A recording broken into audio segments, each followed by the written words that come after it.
Sherret nuk kanë fund në Big Brother, edhe pse po shkojmë drejt fundit. Egli është ajo që po bën debate të forta, si me Gjestin, si me Jozin, por edhe me Danjën. Me Gjestin ajo po bën debate të forta, kur në një pikë unë jam dakord. Jam dakord tek pika në lidhje me Rozanën, pasi do të analizoj edhe disa situata tjera.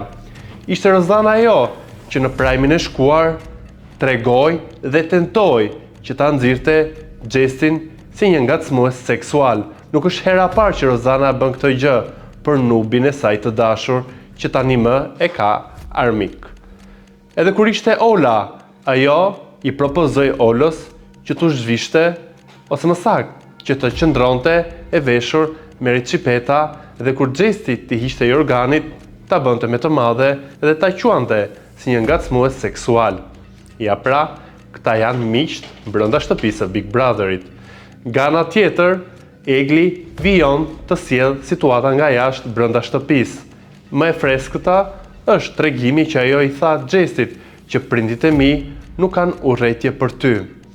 Nuk e kuptoj qëllimin e Eglit për të gjithë këtë situatë që bën, për të gjithë këto informacione që ja sjell jashtë Gjestit, kur e dim që ai ka që nga tetori i 2024-s, që është sa një Big Brother një tjetrin, dhe nuk është e drejtë kjo ngarkesë që po i bëhet atit.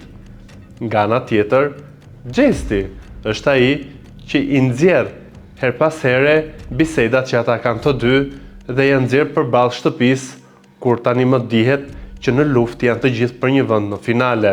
I tha që ti ke dashur që unë të vinë në shtrat. Por, edhe Gjesti nga ana tjetër nuk është që ka qëndruar i heshtur në raport me Eglin. Ai kallet pasaj, shkrihet e ngacmon, pasi Gjesti unë e kam kuptuar një gjë, ai jeton momentin, si në çdo lloj raporti, raport në lidhje miqësore, raport në lidhje dashurie, raport në lidhje me lojën, ai jeton momentin tani çastin, nuk mendon se çfarë do të bëhet pas.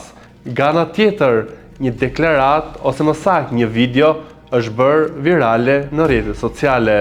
Është Gjesti që e përgjon Eglin, është Gjesti ai që përgjon Eglin tek dhoma e rrëfimit, kur në audio dëgjohet tekstualisht që Egli thot ti zotëri nuk je kaq i mirë sa po sidhesh.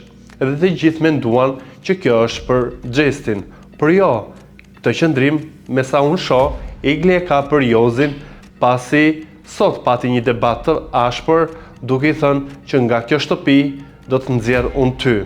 Është Jozi ai që e përmendi, është Jozi ai që e preku në familje, një debat i cili është ende i freskët midis të dyve, por me sa duket Egli ka hapur një front të ri dhe do të nxjerr Jozin nga loja. Duke nxjerr Jozin, ajo ndoshta dodhet që të ul peshën e Loredanës brenda në lojë dhe të mos jenë më të çifte, edhe pse Big Brother është gati në 2-3 javët e fundit, por sidoqoftë edhe ditët e fundit, aty janë të mjaftueshme për secili nga ata që kërkon të shkojnë në finale. E teksa debati i fundit i Eglit është me Danjën, është një debat për mua që nuk ka më vlerë në atë shtëpi, pasi Danja është pozicionuar në krahun e Rozanës dhe ndoshta inatet që mund të kemi disë tyre, po i nxjerrin tani që dhe loja është drejt fundit. Koherenca në atë shtëpi ka vdekur, asnjë personazh, pothuajse asnjë, pasi ka me pakic të banorëve që kanë mbatur një qëndrim dhe nuk kanë vajtur sa në një anë, në tjetrën, si është bërë dhe shpreja, sa në baklava, sa dhe në kadaif. Nesër do të jetë një prime, ku do të shpallet dhe finalistja e parë, midis Rozanës dhe Gertës. Opinionin tim e kam dhënë dhe e kam argumentuar pse dua që të jetë Gerta finalistja e parë. Por kjo nuk do thot asgjë, pa diskutim që mund të jetë dhe ndoshta do të jetë dhe Rozana, por për mua në dyshën finale kok më kok, siç e kam thënë dhe do t'i qëndroj koherencës time, dua dhe duhet të jetë Gerta dhe Gjesti.